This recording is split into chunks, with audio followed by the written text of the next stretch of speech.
Morning. आज social study में अध्याय 3 ब्रिटिश शासन का भारत पर प्रभाव। ब्रिटिश शासन का भारत पर प्रभाव। इस पाठ के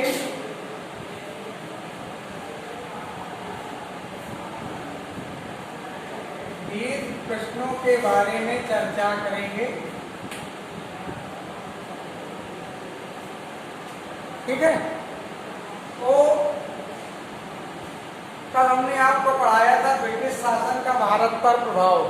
ब्रिटिश शासन ने लगभग 300 सालों तक हमारे भारत में राज किया था, जिसमें उनके प्रशासन शासन का प्रभाव भारतीय जीवन पर पड़ा। अनेक स्तर पर कुछ अच्छे कुछ बुरे प्रभाव थे। तो आज दीर्घ प्रश्न पर फोकस करते हैं और आज हम पढ़ाएंगे, आपको बताएंगे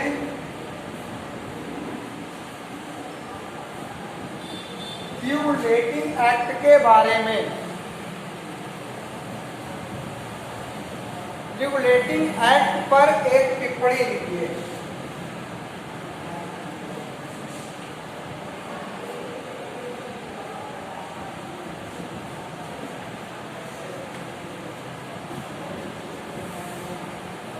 ड्यूरेटिंग एक्ट ये जो है एक कानून था,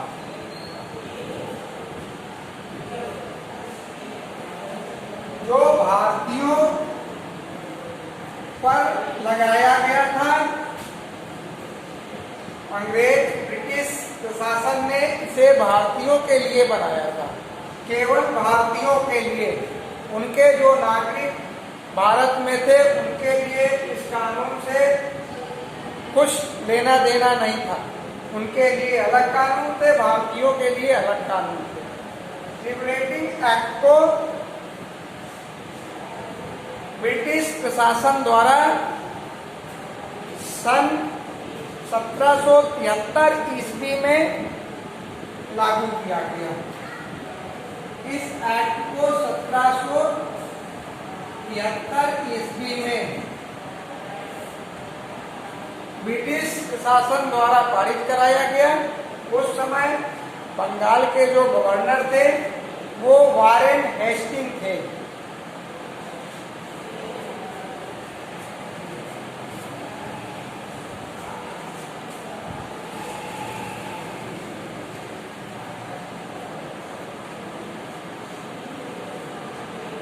बंगाल के जो गवर्नर थे वो वारेन हेस्टिंग थे।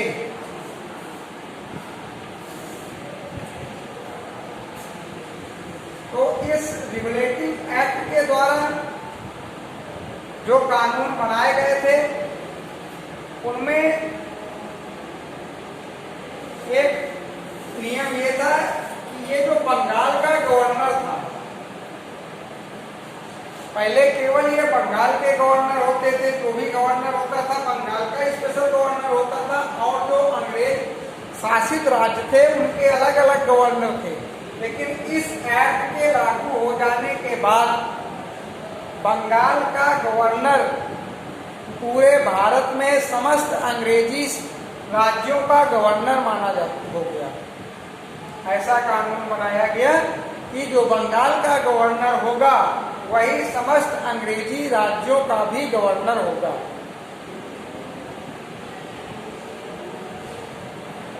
इस एक्ट में साफ लिखा हुआ था कि ना तो कंपनी का कोई अधिकारी, उस समय शासन तो ब्रिटेन का था, लाइसेंस प्राप्त कंपनी थी ईस्ट इंडिया कंपनी, तो उस कंपनी का जो भी अधिकारी होता था वो निजी व्यापार नहीं कर सकता था और ना ही किसी तरह का कोई उपहार ले सकता था किसी से। अगर कोई राजा या भारतीय उनको उपहार देना चाहे किसी गवर्नर को या ब्रिटिश शासन के किसी भी अधिकारी को, तो वो उपहार भी नहीं ले सकते थे। अगर वो लेते तो वो स्पेशल उनका उपहार नहीं होता, वो कंपनी का उपहार होता। ऐसा कानून बनाया गया। रेगुलेटिंग एक्ट का जो शाब्दिक अर्थ होता है वो नियातक कानून।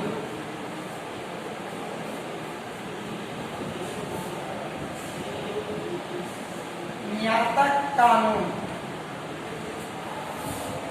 रेगुलेटिंग एक्ट का शाब्दिक अर्थ था नियातक कानून।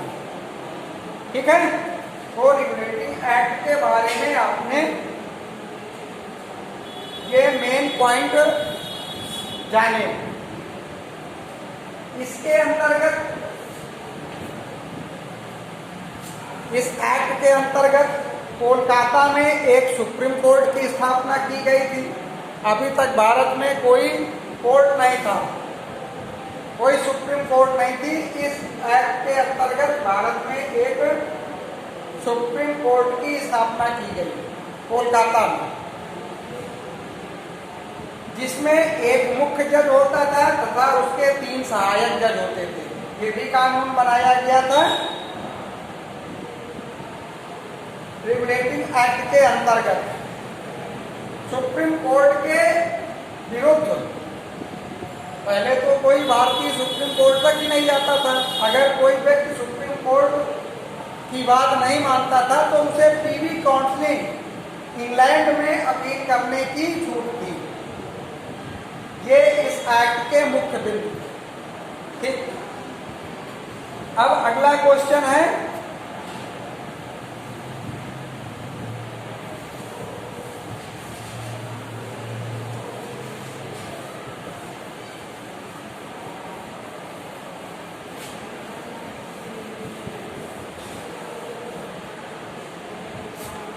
बुक में आपके लिखा हुआ है अगला क्वेश्चन, न्याय व्यवस्था किसे कहते हैं स्पष्ट कीजिए। ये हमारा ब्रिटिश शासन का भारत पर प्रभाव इस लेसन की बात हो रही है और इसमें क्वेश्चन मिसप्रिंट हो गया है। न्याय व्यवस्था, कहाँ की न्याय व्यवस्था? प्रेजेंट टाइम की, ब्रिटिश की, भारत की, कहाँ की न्याय व्यवस्था? इसलिए इसको जो है मिसप्रिंट होने के कारण इसमें सही क्वेश्चन है, भारतीय न्याय प्रणाली में कॉर्नवालिस के प्रयासों को स्पष्ट कीजिए। भारतीय न्याय प्रणाली में लॉर्ड कॉर्नवालिस के प्रयासों का उल्लेख।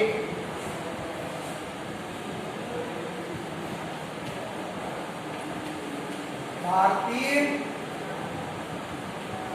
न्याय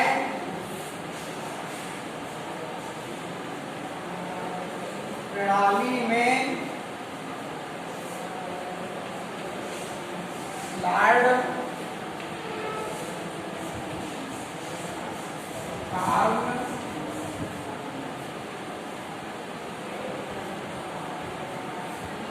कॉर्नवालिस, लॉर्ड कॉर्नवालिस भारतीय न्याय प्रणाली में लॉर्ड कॉर्नवालिस के प्रयास। भारतीय जो न्याय प्रणाली थी, तो जब अंग्रेज आए थे तो अलग अलग छोटे छोटे राज्य थे और उनकी अपनी अलग अलग न्याय प्रणाली थी, न्याय व्यवस्था थी। जब अंग्रेजों का शासन हो गया तो उनको भारत में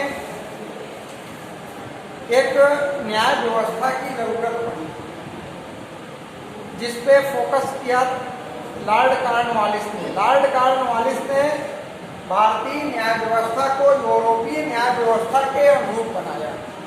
जैसे कि यूरोप की न्याय व्यवस्था थी, उसी के अनुरूप भारतीय न्याय व्यवस्था को भी लॉर्ड कॉर्नवालिस ने बनाया।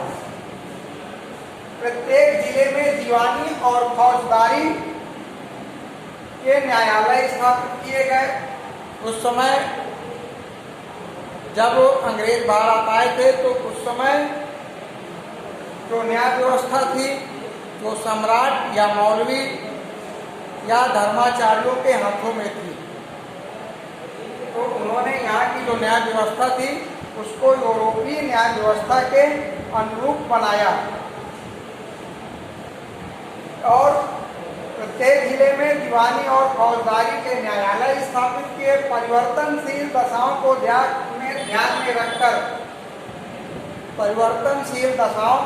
में रखकर भारतीय जनता के लिए प्रगतिशील कानून बनाए गए। परिवर्तनशील दशाएं थी, कभी सूखा हो जाता था, कभी बाढ़ आ जाती थी, तो इन दशाओं को ध्यान में रख करके भारतीयों के लिए प्रगतिशील कानून बनाए गए। सन 1833 ईस्वी में एक भारतीय विधि आयोग का गठन किया गया।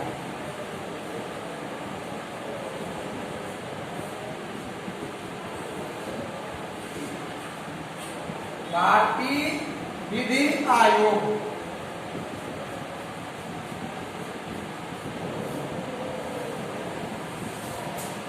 ये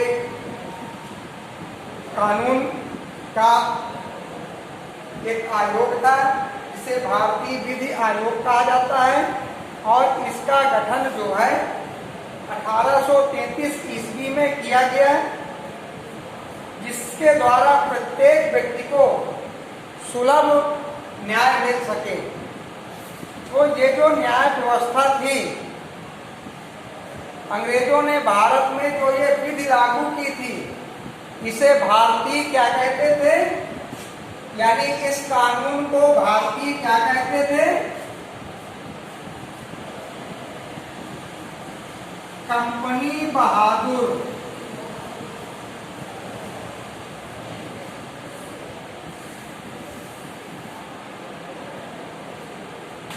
ये जो न्याय व्यवस्था, न्याय प्रणाली भारतीयों पर बनाई गई थी लॉर्ड कॉर्नवालिस द्वारा, इसे भारतीय कहते थे कंपनी बहादुर। इसका मतलब होता है कि कंपनी बहादुर हो गई। इस कानून के द्वारा कंपनी को अधिकार मिल गए। अभी तक अधिकार भारतीय जनता के पास थे, मौलवी, धर्माचार्यों, वहाँ के राजाओं के पास थे। लेकिन इस विधि आयोग का गठन होने के बाद, ये न्याय प्रणाली आ जाने के बाद, भारतीय इसको कंपनी बहादुर के नाम से जानते थे। अगर आपसे कोई पूछे कि भारतीय विधि आयोग को भारतीय किस नाम से पुकारते थे, तो आपका आंसर होगा कि कंपनी बहादुर के नाम से पुकारते थे। अगला क्वेश्चन आपका,